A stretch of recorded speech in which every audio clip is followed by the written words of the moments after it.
Assalamualaikum warahmatullahi wabarakatuh. Selamat pagi dan salam sejahtera untuk kita semua. Saya dari kelompok 2 ingin mempresentasikan PPT kelompok kami. Nama anggota kelompok 2: Amelia, Dea Amelia, Liliani, Prasetyaningrum, Berliana, Hekida, dan Ira. Baiklah, saya Ira akan mempresentasikan tugas kelompok kami. Pengertian prinsip dasar pemerintah. Prinsip dasar adalah suatu keyakinan utama sebagai pokok berpikir dan bertindak. Pemerintahan adalah suatu sistem yang menjalankan wewenang dan kekuasaan yang mengatur kehidupan sosial, ekonomi, dan politik suatu negara. Jadi, prinsip dasar pemerintahan adalah keyakinan atau pokok pemikiran suatu sistem yang mengatur kehidupan sosial, ekonomi, dan politik suatu negara. Prinsip dasar pemerintahan Republik Indonesia. Pancasila merupakan pandangan hidup dan jiwa bangsa, kepribadian bangsa, tujuan dan cita-cita hukum bangsa dan negara, serta cita-cita moral bangsa Indonesia.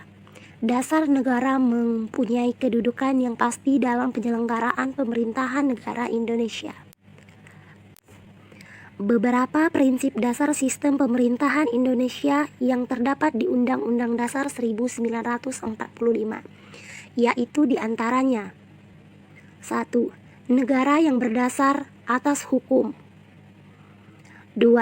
Sistem konstitusi. 3. Kekuasaan negara tertinggi di tangan MPR. 4. Presiden adalah penyelenggara pemerintah negara di bawah majelis. 5. Presiden tidak bertanggung jawab kepada DPR. 6. Menteri negara adalah pembantu presiden. 7. Menteri negara tidak bertanggung jawab kepada DPR. 8. Kekuasaan kepala negara tidak terbatas. Baiklah, saya Dea Amelia akan melanjutkan pembacaan materi oleh Kak Ira. Dalam menjalankan tugasnya, Presiden dibantu oleh badan pelaksana pemerintahan yang berdasarkan tugas dan fungsinya dibagi menjadi: A. Departemen beserta aparat di bawahnya. B. Lembaga pemerintahan bukan departemen. C. Badan usaha milik negara BUMN. Selanjutnya, pembagian berdasarkan kewilayahan dan tingkat pemerintahan. A. Pemerintahan pusat. B. Pemerintahan wilayah. C. Pemerintahan daerah. A. Pemerintahan pusat. Tugas pokok pemerintahan Republik Indonesia adalah: 1. Melindungi segenap bangsa Indonesia dan seluruh tumpah darah Indonesia. 2. Memajukan kesejahteraan umum. 3. Mencerdaskan kehidupan bangsa. Dan 4. Ikut serta melaksanakan ketertiban dunia yang berdasar kemerdekaan, perdamaian abadi, dan keadilan sosial.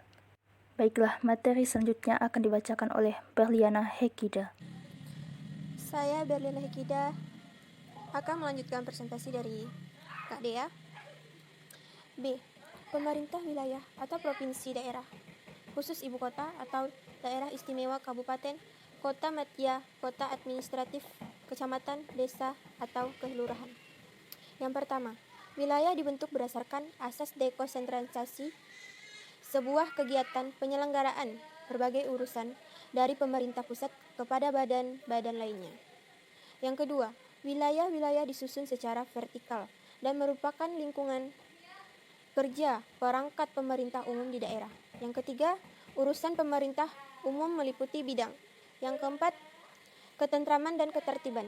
Yang kelima, politik, koordinasi, pengawasan, dan urusan pemerintah lainnya yang tidak termasuk urusan rumah tangga daerah. C. Pemerintah daerah atau Pemda 1 dan Pemda 2.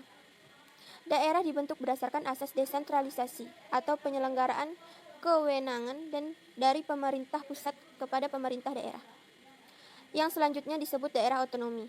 Daerah otonomi bertujuan untuk memungkinkan daerah yang bersangkutan mengatur dan mengurus rumah tangganya sendiri, agar dapat meningkatkan daya guna dan hasil guna penyelenggaraan pemerintah dalam rangka pelayanan terhadap masyarakat dan pelaksanaan pembangunan. Pemerintah daerah adalah kepala daerah dan DPRD. Konsep dasar demokrasi dan sistem pemerintahan. Demokrasi Indonesia adalah satu sistem pemerintah berdasarkan kedaulatan rakyat dalam bentuk musyawarah untuk mufakat atau menyelesaikan dan memecahkan masalah-masalah kehidupan berbangsa dan bernegara demi terwujudnya suatu kehidupan masyarakat yang adil dan makmur, merata secara material dan spiritual. Selanjutnya, paham yang dianut dalam sistem kenegaraan Republik Indonesia adalah negara kesatuan. Penyelenggaraan kekuasaan adalah rakyat yang membagi kekuasaannya menjadi 5, yaitu yang pertama, kekuasaan tertinggi itu diberikan oleh rakyat kepada MPR atau lembaga konstitutif. Kemudian yang kedua, DPR sebagai pembuat undang-undang atau lembaga legislatif. Ketiga, Presiden sebagai penyelenggara pemerintah atau lembaga eksekutif.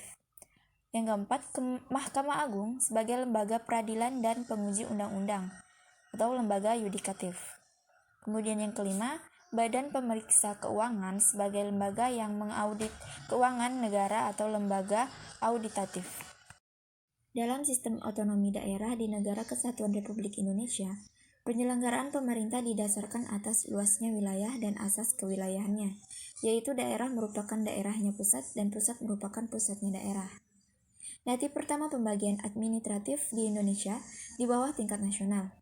Titik otonomi berada di daerah tingkat 2.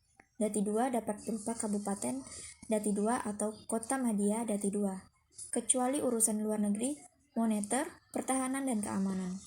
Jadi dapat diambil kesimpulan, suatu sistem pemerintahan yang berdasarkan kedaulatan rakyat harus berbentuk musyawarah yang nantinya akan menghasilkan mufakat dalam menyelesaikan dan memecahkan masalah-masalah kehidupan berbangsa dan bernegara demi terwujudnya suatu kehidupan masyarakat yang adil dan makmur secara merata.